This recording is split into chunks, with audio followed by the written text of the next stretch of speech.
예, 여러분, 안녕하세요. 오늘은 조선의 국권 침탈 과정, 그 과정을 한번 알아보도록 하겠습니다. 자, 요것만 알고 가자. 자, 청나라, 조선이 청나라한테 그 속국 아닌 속국을 당하게 된 게 언제죠? 인조 때 그 병자호란이죠. 그 이후로는 청나라가 우리한테 항상 그 주도국으로서 영향력을 행사합니다. 근데 강화도 조약을 맺고부터 일본이 이제 서서히 들어오기 시작해서 두 나라 간에 알력이 생기다 청일전쟁으로 인해서 청나라가 조선에 대한 영향력이 배제가 되죠.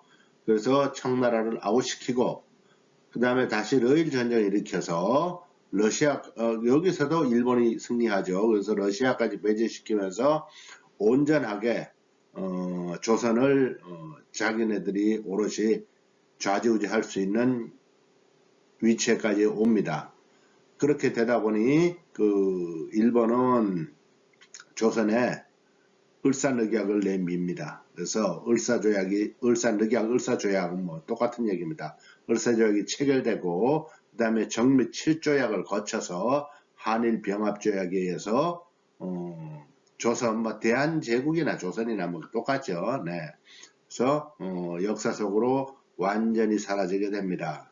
그래서 을사늑약의 경우에는 외교권이 박탈되고요. 정미 7조약은 군대가 해산됩니다.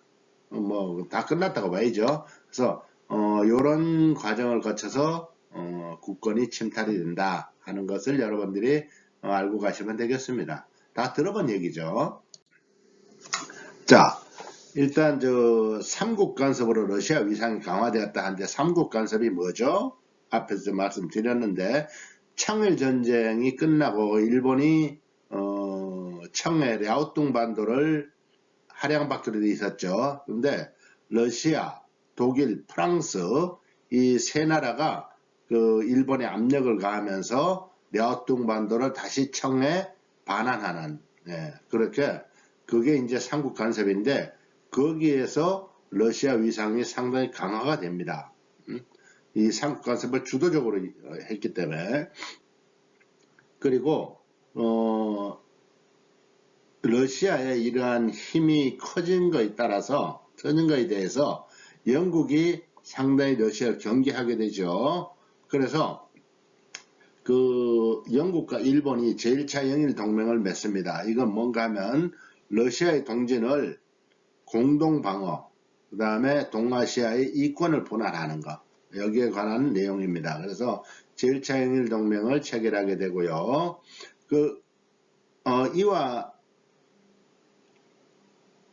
이와 비슷한 시기에 러시아는 압록강 하구에 있는 용안포를 점령을 합니다. 용안포를 점령해서 자기네들이 뭐라고 그러는가 부동항을 이 사람들이 찾았다고 그랬죠. 그런데 여기에 대해서 영국과 일본이 항의를 해요. 무단 점령이다 해서 항의를 해서 결국 그쪽은 이제 개항지로 변모가 됩니다. 개항지로 바꾸게 되죠. 그러다 보니까 지금 그 한반도에서 러시아, 영국, 일본 이런 데들이 한반도를 중심으로 해서 서로가 이제 다투고 있다 보니까 대한제국이 여기에 중립선언을 하게 됩니다.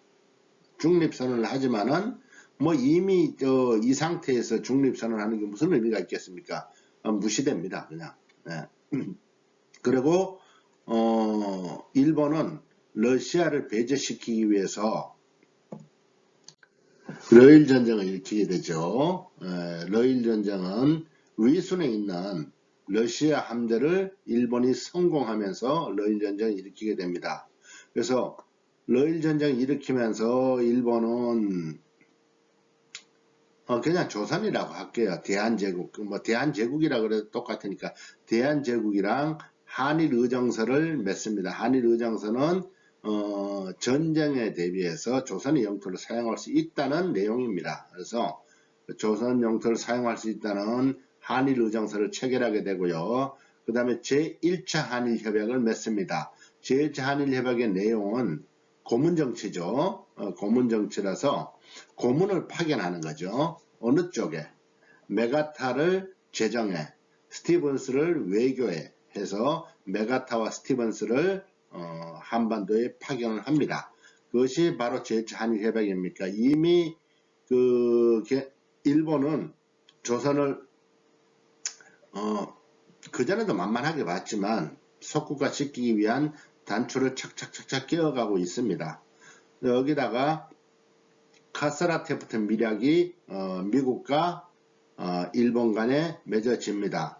이것은 미국이 필리핀에 대한 우월권을 인정해 준과 동시에 일본이 한반도에서 우월권을 인정하는 것입니다. 그래서 카스라테프트 밀약이라고 그러죠. 예, 비밀스럽게 맺은 조약입니다. 그래서 카스라테프트 밀약에 의해서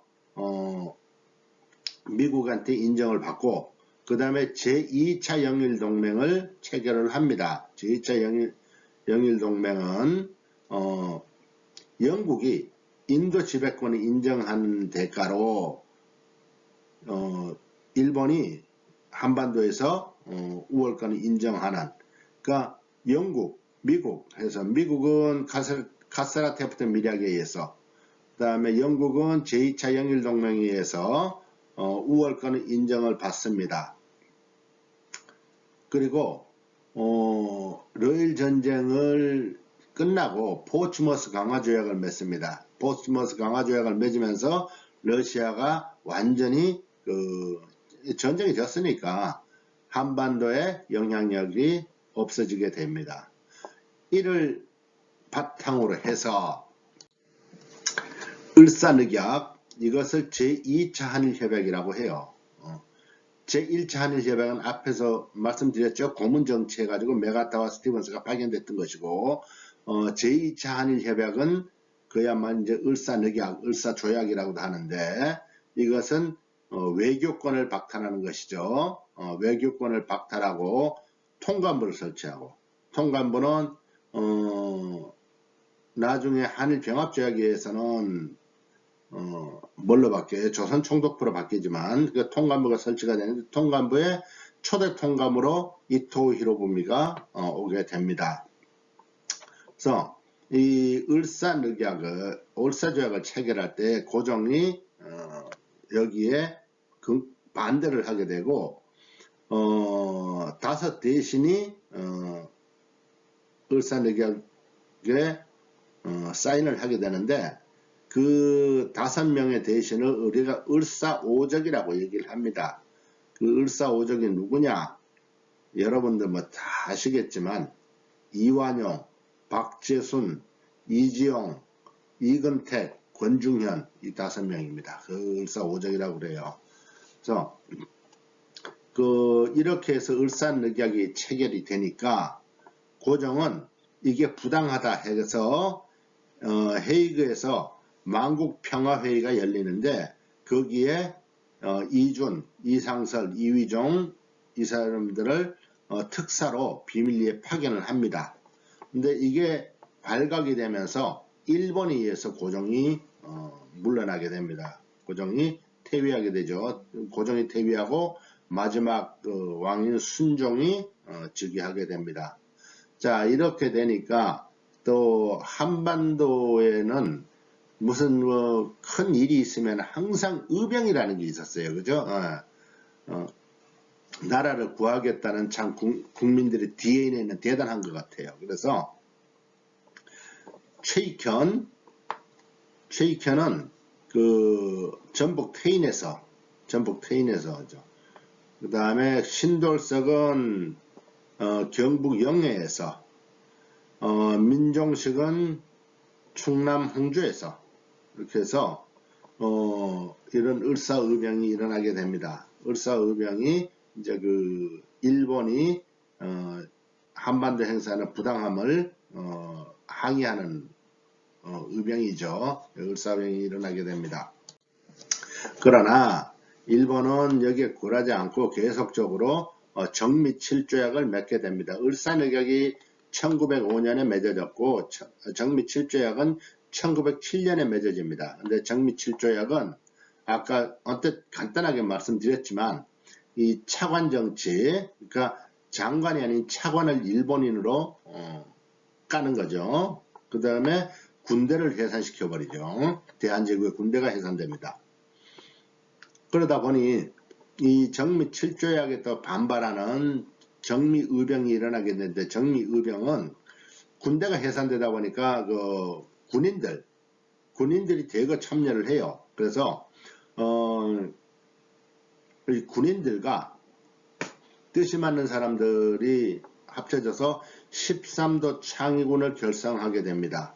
총대장으로는 이인영을 총대장으로 삼고요. 그리고 이렇게 조선이란 나라가 이제 일본에 들어가다가 보니까 의병을 일으켰던 사람들, 그리고 뜻이 있는 애국지사들이 이제 해외로 이주를 많이 하게 돼요. 해외로 가는 게 주로 보면은 뭐 중국, 러시아 이쪽으로 많이 가게 되죠. 그래서 그분들이 이제 가서 독립군 부대를 결성하고 해서 일제강점기에는 이제 그 항일운동을 본격적으로 하게 됩니다. 그리고 기유각서위에서 사법권, 감옥 사무권까지 박탈하고 경찰권 위탁각서까지 해서 경찰권까지 모두 다 일본 소속으로 하고 난 뒤에 결국 1910년에 한일병합조약을 체결해서 한국과 일본은 한 나라다 하는 병합조약이 체결이 됩니다. 자, 그러면은 이러한 일본의 포갑이 압박이 계속되는데, 그럼 애국 단체들은 뭐 했느냐? 거기서 활약했던 애국 단체들을 한번 봅시다. 뭐 활약이라기보다는 좀 그래요. 아무튼 그래서 보안회라는 데가 있습니다. 보안회는 원세성, 뭐 송수만, 심상정 같은 사람들이 이제 주축이 돼서 만들어진 건데요. 일본의 황무지 개간권을 저지했습니다. 보안회는 그런 업적을 남겼어요. 그런데 헌정연구회라는 또 단체가 있는데, 이것은 이준, 양한묵, 윤효정 같은 사람들이 이제 헌정연구회를 만드는데, 이 사람들은 입헌군주제를 목표로 했어요. 전제왕정은 이제 끝났다 해서. 근데 이어서 이제 대한자강회라는 게 생겨져. 이거는 뭔가 헌정연구회를 확대시켜가지고 대한자강회가 만들어집니다. 그래서 대한자강회는 고종 퇴위 반대운동, 이게 어떻게 보면 그래 입헌군주제 목표라고 그러는데, 고종 퇴위 반대운동 그러면 입헌군주제가 뭐예요? 헌법에 입각한 군주라는 거잖아, 그렇죠? 그래서 고종 퇴위 반대운동을 하게 됩니다. 근데 이 대한자강회가 대한협회로 발전하게 되는데, 이 대한협회는 친일단체로 나중에 변질을 하게 됩니다.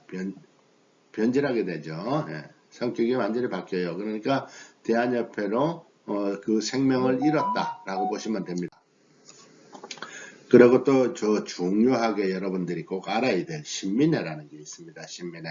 신민회는 다른 거와 다르게 제가 이렇게 좀 디테일하게 써놓은 것들은 중요한 단체이기 때문이에요. 신민회는 안창호, 양기탁, 이승훈, 이회영 등이 이 조직을 했습니다. 언제? 1907년에. 예.